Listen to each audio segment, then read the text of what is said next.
మాజీ మంత్రి కాంగ్రెస్ ఎమ్మెల్యే సబితా ఇంద్రారెడ్డి తెరాస తీర్థం పుచ్చుకోనున్నారు. ఈ మేరకు ప్రగతి భవన్లో ముఖ్యమంత్రి కేసీఆర్తో ఆమె భేటీ అయ్యారు. తన ముగ్గురు కుమారులతో కలిసి ఆమె సీఎంను కలిశారు.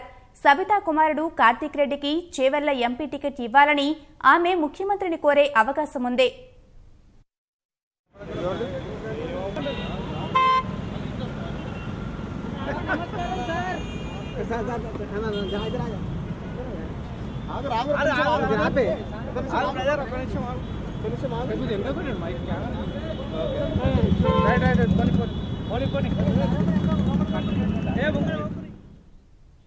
మాజీ మంత్రి కాంగ్రెస్ ఎమ్మెల్యే సబితా ఇంద్రారెడ్డి తెరాస తీర్థం పుచ్చుకోనున్నారు. ఈ మేరకు ప్రగతి భవన్లో ముఖ్యమంత్రి కేసీఆర్తో ఆమె భేటీ అయ్యారు. తన ముగ్గురు కుమారులతో కలిసి ఆమె సీఎంను కలిశారు.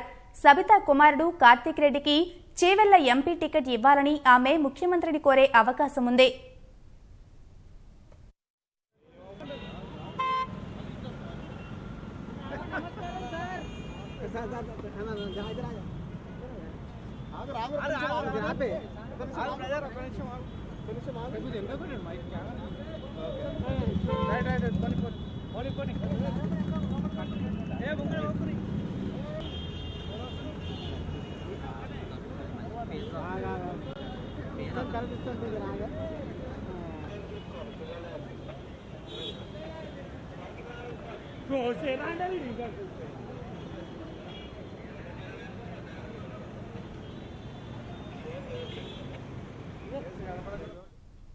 సబితా ఇంద్రారెడ్డి సీఎంను కలిసిన దానికి జ్యోతి కిరణ్ పూర్తి సమాచారం అందిస్తారు.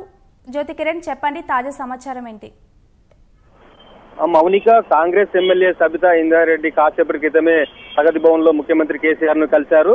తన రాజకీయ భవిష్యత్తు కోసమే టీఆర్ఎస్ లో చేరుతున్నట్టుగా మనకు ముందు నుంచి తెలుస్తుంది. 3 రోజుల నాటకీయ పరిణామాల నేపథ్యంలో ఈ రోజు ఎటకేళ్లకు సీఎం కేసీఆర్ ను ప్రగతి భవన్ లో తన కుమారులతో కలిసి వచ్చారు. అయితే తనకు కుమారుని రాజకీయ భవిష్యత్తు కోసమే టీఆర్ఎస్ లో చేరుతున్నట్టుగా ముందు నుండి మనకు వినిపిస్తున్న సమాచారం. అయితే కాంగ్రెస్ పార్టీ భవిష్యత్తు ఉండకపోవడంతో పాటు ఆ పార్టీలో అంతర్గత విభేదాలతో తను అసంతృప్తితో ఉన్నట్టు తెలుస్తుంది. అయితే చేవెళ్ల ఎంపీ స్థానాన్ని తన కుమారునికి కావాలని చెప్పి ముందు నుండి కోరుతున్నప్పటికీ ఇటీవల తెరాస నుంచి కాంగ్రెస్ లో చేరిన సిట్టింగ్ ఎంపీ కొండ విశ్వేశ్వరరెడ్డికి కేటాయిస్తున్నట్టుగా వార్తలు వస్తున్న నేపథ్యంలో తన కుమారుని భవిష్యత్తు కోసం తెరాసలో చేరాలని చెప్పి సబితా ఇంద్రారెడ్డి నిర్ణయించుకున్నారు.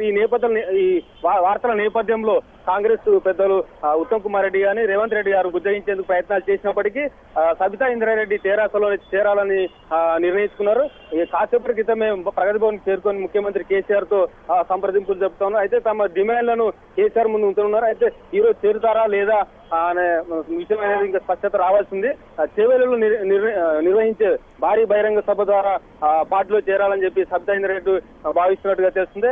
అయితే మొత్తం 1 గంట పాటుగా జరుగుతున్న ఈ చర్చల్లో ప్రధానంగా వాళ్లకు మంత్రి పదవి, సబితా ఇంద్రారెడ్డికి మంత్రి పదవా లేకపోతే కుమారుడికి చేవెళ్ల ఎంపీ స్థానం కేటాయించాలనే విషయాలపైన చర్చిస్తున్నట్టుగా సమాచారం ఉంది. కాసేపట్లో సమావేశం ముగిసిన తర్వాత బయటకు వచ్చిన తర్వాత మీడియాతో మాట్లాడేందుకు వాళ్ళు ఉన్నట్టు తెలుస్తుంది. మౌనిక,